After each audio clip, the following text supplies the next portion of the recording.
সোনারপুরের শিকলে বেঁধে অত্যাচারে অভিযুক্ত তৃণমূল কর্মী জামালের বাড়িতে পুলিশ। জামালকে নিয়ে ভোর রাতে সোনারপুরের প্রাসাদে অভিযান চালানো পুলিশ। আর যেখানে সালিশি সভা ডেকে শিকলে বেঁধে অত্যাচারের অভিযোগ ওঠে সেখানে তল্লাশি চালায় পুলিশ। মাটির নিচে জলে রিজার্ভারের তালা খুলে তল্লাশি চালানোর চেষ্টা।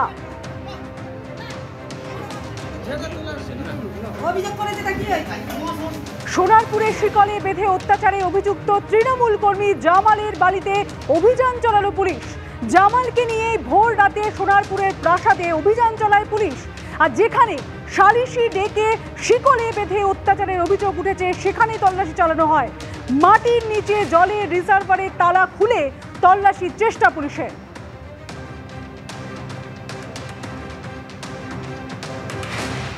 এ বিষয়ে বিস্তারিত জানবো, কথা বলে নেব আমাদের প্রতিনিধি রঞ্জিত হালদারের সঙ্গে। রঞ্জিত, পুলিশ এই যে অভিযান চালালো, এই যে তল্লাশি অভিযান করলো, তাতে কি উদ্ধার হলো? দেখো, তুমি জানো যে জামাল সর্দার এখন পুলিশ হেফাজতে রয়েছে। সেই পুলিশ হেফাজতে থাকাকালীনই পুলিশ সার্চ ওয়ারেন্ট বের করে আসছে, ভোরবেলা তাকে নিয়ে আসে। যেটা অভিযোগ উঠেছিল, প্রথম যে অভিযোগ, এক মহিলা অভিযোগ করেছিল যে বিচারের নাম করে, সালিশি সভার নাম করে নির্মমভাবে অত্যাচার করা, শিকল দিয়ে বেঁধে রাখা হতো। তার একটি বাড়ির ভিতরেই একটি জায়গা রয়েছে, সেখানে শিকল দিয়ে বেঁধে রাখা হতো।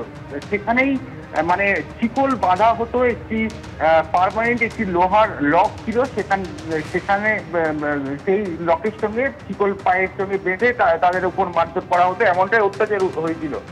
তার পরিপ্রেক্ষিতেই পুলিশ এই বাড়িতে আসে, এসে তল্লাশি চালায় এবং যে জায়গায় এই বিচার করা হতো, সালিশি সভা করা হতো, সেখানে এই যে ইউ আকৃতির যে লকটা রয়েছে সেটা কি, সেটা পুলিশ জানতে চেয়ে জামাল সেখানে বলেছিল যে ওর ভিতরে জলের ট্যাঙ্ক আছে। তারপরেই পুলিশ সেটাকে ভাঙে, সেটা সত্যিই কি জলের ট্যাঙ্ক আছে নাকি এর ভিতরে অন্য কোনো রহস্য আছে, সেই সমস্ত বিষয় খতিয়ে রাখার জন্যই কিন্তু ভাঙা হয়। জামাল উদ্দিনকে নিয়ে আসা হয়েছে, তার বাড়ির অন্যান্য জিনিসপত্রও কিন্তু সার্চ করা হচ্ছে। সোনারপুর থানার পুলিশ এবং বিশাল পুলিশ বাহিনী ঘটনাস্থলে রয়েছে। ইতিমধ্যেই কিছুদিন আগে পুলিশ যেটা এই বাড়িতে সার্চ করে সিসিটিভি ফুটেজের পাওয়ার জন্য ডিভিআর কালেক্ট করেছিল। আজকেও কিন্তু একাধিক জিনিস এখান থেকে কালেক্ট করেছে।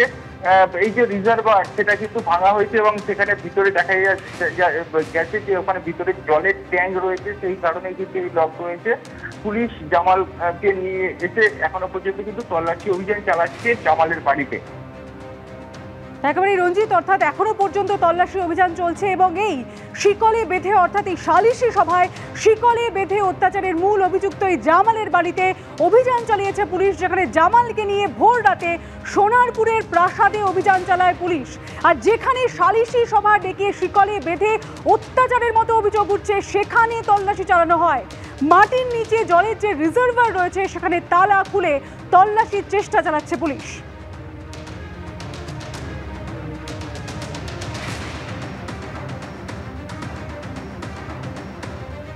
আপনাদের নিশ্চয়ই মনে থাকবে, এই জামাল, তার বিরুদ্ধে নারী নির্যাতন, তারপর মীমাংসার নামে সালিশি ডেকে বেধড়ক মারধর, এমনকি জোর করে জমি দখল, প্রতারণা করে টাকা নিয়ে নেওয়া, এছাড়া একাধিক অভিযোগ উঠেছিল এবং তারপর তাকে গ্রেফতার করা হয়। এই সোনারপুরের শিকল বেঁধে অত্যাচারে অভিযুক্ত এই তৃণমূল কর্মী জামালের বাড়িতে এবার পুলিশি অভিযান চলছে, যেখানে জামালকে নিয়ে একেবারে ভোর রাতে সোনারপুরের প্রাসাদে অভিযান চালায় পুলিশ।